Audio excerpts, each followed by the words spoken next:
I can't assure you, you're talking about Panama and Greenland. No, I can't assure you. Greenland for national security purposes. I've been told that for a long time, long before I even ran. So, picture this. The world is still buzzing from what just happened in Venezuela. The U.S. made a bold move. They captured Maduro, one of the most controversial leaders on the planet. Oil-rich Venezuela, strategic, vital. And suddenly everyone is asking, why now Greenland? Yeah, from tropical oil fields to frozen ice sheets, it's a jump.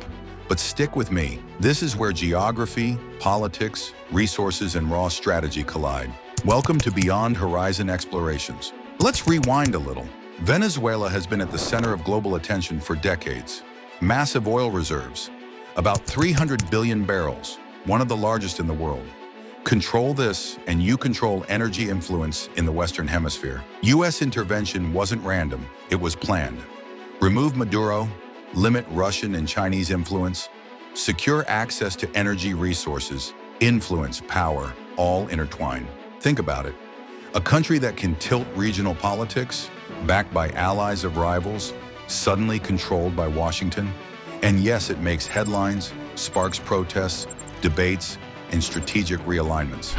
Well, we need Greenland for national security purposes. I've been told that for... Now shift your eyes north. Greenland. Looks frozen, right? Ice, snow, mountains. But beneath that, treasures of the Arctic. Rare earth minerals, uranium, oil, gas, technology metals critical for electronics, defense, renewable energy. Basically, the future. It's not just resources. Location matters. Greenland sits between North America and Europe. Military vantage point, Arctic monitoring, strategic sea routes. Melting ice opens new navigation lanes, shorter trade paths, big deals for global shipping. The U.S. already has Pituffik Space Base in Greenland. Missile early warning, surveillance. But the interest isn't just defense, it's control, influence, foresight. If rivals get in first, that changes the Arctic game forever. Here's the thing. Venezuela was about energy. Greenland is about resources and military geography. But the bigger picture? U.S. asserting influence, securing strategic assets, limiting rivals' reach. Maduro's capture shows Washington's willingness to act boldly. Greenland now shows foresight. Arctic ice melts slowly, yes, but ice reveals minerals and opens trade routes. Timing matters. Europe is watching. Denmark, Greenland's sovereign partner, says not for sale. NATO allies worry. Could U.S. unilateral moves strain the alliance? Yes. Could it trigger Arctic rivalries? Definitely. Russia is flexing. China is watching, both expanding Arctic influence. Greenland isn't isolated. It's a chessboard. Military, trade, tech, climate. All pieces in play. Europe fears alienation. Denmark wants cooperation. NATO wants collective strategy. The Arctic is heating up, literally and politically.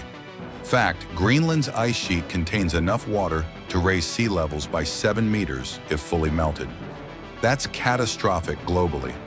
Accessing resources isn't just economics, it's controlling future environmental resilience. Fact, rare earths under Greenland could supply a huge portion of global electronics and defense needs. US, China, Russia, all eyeing this silently. Fact, Arctic shipping lanes emerging.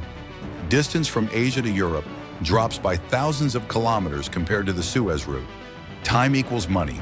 Control equals power. So when the US eyes Greenland, it's not greed, it's strategy. Geography plus resources plus climate plus power.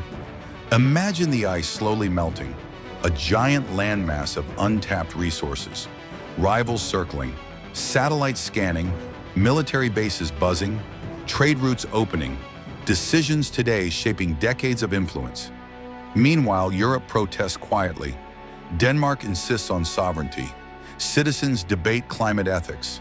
Allies discuss NATO unity. Russia and China act subtly. The Arctic is warming, literally and metaphorically. This is real-life geopolitical tension. This is geography in action, not maps in books, maps in motion, and every move is high stakes. So after Venezuela, why Greenland? Energy and influence in Venezuela. Resources, military strategy, and Arctic dominance in Greenland. U.S. moves strategically, globally. For us watching, it's a lesson in how geography, climate, resources, and politics intertwine. Frozen ice, tropical oil, Arctic seas, all connected. Every decision echoes worldwide. Greenland is not just an island. Venezuela is not just oil. This is the geography of power, and it's happening now.